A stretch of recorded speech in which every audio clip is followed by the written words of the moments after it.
But let's lay out the anatomy first. Here you can see the spiral line going around the body, and here you can see the spiral line going around the body, and I invite you to notice on this one that it crosses the body twice. It crosses the midline of the body twice. It crosses the midline between the two shoulder blades, right about the top of the shoulder blades, and it crosses the body in the belly, right about at the navel, interestingly. And in this way, it's a double lattice wrapped around the body, and we're going to see how that double lattice works. Now, a number of, say, yoga poses, to pull them out of, I thought this was yoga tune-up. It was going to be more yoga, but we've been all over the place. We're role modeling ourselves. I know, we're role modeling ourselves.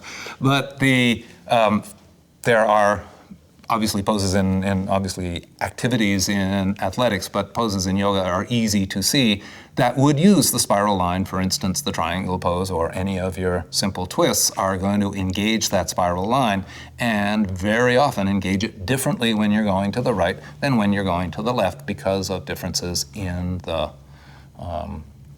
tonus. So we can have a look here and see how the spiral line spirals around the trunk. And we're going to take that up first, and then we're going to take up this jump rope that goes under the foot and back up to the hip in such a way as to, as I say, make a jump rope under the foot and support the arches and hook the arches up to the back of your head. It's really kind of cool the way the spiral line goes around as one long thing around the body. Now, here is a dissection of the upper spiral line. I'm not going to go through this in detail. I think it's the easiest way to do this. Can I get you to stand up for a second? And we'll just do this on you. Turn your back to them. And we'll say that the spiral line starts here, and you just hold that onto your head. And now just keep turning to your left. It goes around, around, around to here. Okay, now you get to stop, but now turn around to the front. So you see in the back how it's coming across to the ribs, and then from the ribs across the belly down to the hip in front. There is, in her case, an equal and opposite one on the other side. However, in some people they are not. They are opposite, but they are not equally toned. But if you look what's happening here, we're involving the right side of the head with the left shoulder and the left rib cage and the right hip. Left and right gets so confusing when you're starting to talk about the spiral lines that, which is left? I have to count it out, and then they lie down on the table and I get confused again. So don't worry if you're getting confused, because the right spiral line involves the left shoulder and the left ribs. It's just the way life goes. I'm sorry, thank you for that. We'll just let that spin you out. Great to see how the spiral line is working. So just to see the pictures of what we just put on Lisa, here you can see she was holding it to the side of her head, same side of her head, in fact. The splenius, capitis, and cervicis come down. You need not know the names, but you can see it as kind of a horse reins muscle that's holding on to the head and controlling it in this way. And that hooks up to the rhomboids on the other side of the body. It really does. I've dissected it out. And that hooks up to the serratus anterior. The rhomboid and serratus anterior are hooked onto the medial border of the scapula. I'm going to use you again, if you don't mind standing up, because here are the rhomboids. They would connect up to this side of the head, and hold it on that side of your head.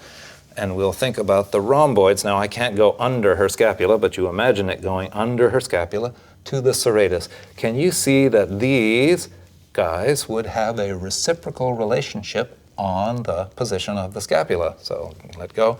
When you see the scapulae really protracted forward like this, you know serratus anterior is locked short, concentrically loaded, really overdoing it, and the poor rhomboids are stretched to a thin thing. Or you see somebody with a flat back, usually with a flat back, and the shoulder blades, even that's too much. Right in there is enough to have the rhomboids locked short, concentrically loaded, overdoing the job, and poor serratus anterior is being overstretched and going, help. So the balance of the spiral line also allows a balance of a relaxed shoulder coming from the head down to here. If you want to body read this, you almost have it in the bra straps here, but I'll add a little red line. You draw a line from the side of the head to the bra line, or the bro line if you're working with a guy. But anyway, around this way, and draw a similar line this way. Do you see it would make an X? One of those lines of the X might be longer than the other. If you have to get out your micrometer to see whether one is longer than the other, as you do in Lisa's case, then don't worry about it. It's not a big issue. But if you can see a difference in the length or the angle, sometimes when somebody has a spiral line bit, the one that is short is more vertical, and the one that's too long or not as well toned is more oblique. So a way to body read this is draw an X along the back and see whether there's one equal or not.